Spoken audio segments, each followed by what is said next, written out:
నమః. శ్రీ మహాగణాధిపతయ నమః. శ్రీ సరస్వత్యై నమః.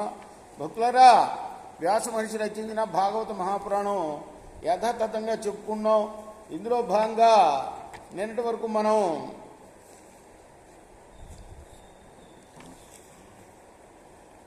రెండు స్కందాలు పూర్తి చేశాం. మూడవ స్కందంలో కూడా 58 భాగాలు చెప్పుకున్నాం. ఈ రోజున 59వ భాగాన్ని చెప్పుకుందాం. చెప్పుకునే ముందు ఈ భాగవతాన్ని రాసిన వ్యాస మహర్షిని ప్రార్థన చేసుకుందాం. వ్యాసాయ విష్ణు రూపాయ వ్యాస రూపాయ విష్ణవే నమో వై బ్రహ్మణదేవాశిష్టాయ నమో నమ. సమర్థ గురు సాయినాథ్ మహారాజ్ కీ జై. వాళ్ళందరూ కూడా ఎవరు? అనేక మంది చెరికత్తెలు వాళ్ళు కూడా ఉన్నారు ఆ విమానంలో. వాళ్ళు దేవహూతికి తలంటి పోశారు. బంగారు పళ్ళెరాల్లో కర్పూరం వెలిగించి హారతులు ఇచ్చారు. రమణీయమైన రత్నపీఠం మీద కూర్చోబెట్టి అద్దం చేతికిచ్చారు. అప్పుడు దేవహూతి తనను తాను అద్దంలో చూసుకున్నది. ఆ అద్దంలో ప్రతిబింబించిన ఆ రూపాన్ని చూసుకొని మహర్షి వర్యుడు, తనకు ప్రియుడు, తన పతి అయిన కర్ధమ ప్రజాపతిని మనసులో భావించుకుంది. మరుక్షణంలో కర్ధముడు, వేల కొలది కన్యకలు తన చెంత సాక్షాత్కరించారు. ఆమె తన భర్త యొక్క యోగమాయా ప్రభావానికి ఆశ్చర్యచకితురాలైంది. అప్పుడు కర్ధముడు స్నానం చేసి ఆసీనురాలై ఉన్న దేవహూతిని చూశాడు.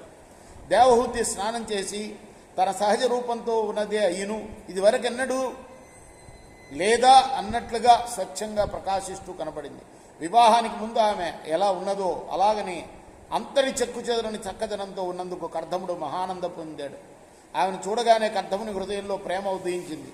కన్యకలందరూ తాము సేవిస్తూ ఉండగా సతీసమితుడై విమానం ఎక్కి చుక్కలతో చుట్టబడిన రోహిణీ సహితుడైన చంద్రుడిలాగా ప్రకాశించాడు. ఆయన నిత్యమంగళ స్వరూపుడైన కర్ధముడు విమానారూఢుడై విద్యాధర స్త్రీలు సేవిస్తూ ఉండగా సమస్త దిక్పాలకులు విహరించడానికి యోగ్యమైనది మన్మథ మిత్రుడైన వాయువు మెల్లగా చల్లగా వీచే మలయమారుతాలతో కూడినది. సమీపంలో ప్రవహించే సెలయేళ్ల నీటి తుంపురుల చల్లదనం కలిది అయిన మేరు పర్వత శిఖరాల మీద సుందరీ సమేతుడైన కుబేరుడిలాగా విహరించాడు. ఇంకా కామగర్మంగల ఆ విమానాన్ని అధిరోహించి భార్యా సమేతుడైన కర్ధముడు అందమైన వైశ్రంభకము, సురసనము, నందనము, పుష్పభద్రకము అనే దేవ ఉద్యానవన ప్రదేశాలను, నవ నమోన్మేషాలైన కొంగుర్త పూదోటలను, వికసించిన కలువలతో పద్మాలతో విరాజిల్లుతూ ఉన్న మానస సరోవర తీరాలని, అందాలు చెందే పొదరిండ్లని అవలోకిస్తూ చైత్రరథం అనే పేరు గల కుబేరుడి యొక్క ఉద్యానాన్ని ఎంతో సంతోషంతో సందర్శించాడు. ఆ విధంగా కర్ధముడు వివిధ భూమండలం పైన ఉన్న సమస్త ప్రదేశాలను కూడాను విమానం మీద వాయు వేగంతో విహరించి సమస్త దేవతా లోకాలని కూడా అక్కడ కూడా సంచరించాడు. మోక్షప్రదాత పరమపూజ్యుడైన విష్ణుదేవుణ్ణి భావించి సేవించే పుణ్యాత్ములు పొందదాలని వస్తువులు ఏమైనా ఉంటాయా? ఇలా కర్ధముడు తన అర్ధాంగి అయిన దేవహూతికి సమస్త భూమండలాన్ని కూడా చూపించి మళ్లీ తన నివాసానికి తీసుకుని వచ్చాడు. అనంతరం శృంగారకేళి విలాసాలకు అభిముఖురాలైన ఇల్లాలి హృదయాన్ని గుర్తించిన కర్ధముడు రతిక్రీడా పరాయణుడయ్యాడు. ఆ దంపతులు అనేక విధాలైన అభీష్ట సుఖభోగాలు అనుభవిస్తూ పెక్కు సంవత్సరాలు ఒక్క క్షణంగా గడిపాడు. అన్యోన్యం తీయనైన చూపులతో, విడిపోని కౌగిలంతలతో, సరసమైన సంభాషణలతో కలిసి మెలిసి కాలగమనం గమనించకుండా 100 ఏళ్లు గడిపాడు. రేపు మనం రేపు 60వ భాగం చెప్పుకుందాం. కృష్ణార్పణమస్తు. సాయి కృష్ణార్పణమస్తు. శ్రీ సత్యానంద సద్గురు సాయినాథ్ మహారాజ్ की जय. చేకోరా హారతి గో సద్గురునాథ దేవ సాయినాథ. పాంచభౌతి తత్వంలోనే హారతులిత్తుమురా. నిర్గుణం స్థితే వీడి ఎట్లి ఆకారం పొందిదో సాయిరాం. సర్వం నుండి నీవేంకర ఉండి తల్లివలే. రజోతమో సత్వం నుండి మాయడి జనించే బాబా మాయడి జనించే.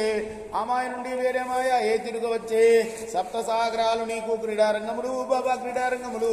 నీ లీలాతల విస్తరణకే విశ్వ విశ్వం సృష్టాయే బ్రహ్మాండముల రచనం మాకు ఎలా చూపేవు బాబా ఎలా చూపేవు తుకారామే కృపాలుడంటూ సాయిని కీర్తించే చేకోరా హారతి ఇదిగో సద్గురునాథ దేవా సాయినాథ పాంచభౌతి తత్వంలానే హారతులు తుమ్రా లోకమే జ్ఞాన శూన్యం ఎవరు కోరరు జ్ఞానం పాండురంగ అవతారం అది సుజ్ఞానదాయకం హారతి జ్ఞానరాజా మహాకైవల్య తేజ సేవిస్తు సజ్జనులే మదిని నీను చేర్చేరు హారతి జ్ఞానరాజా బంగారు పళ్ళెరాలతో నిలచిరి గోప స్త్రీలే కుంగురులే సమగాన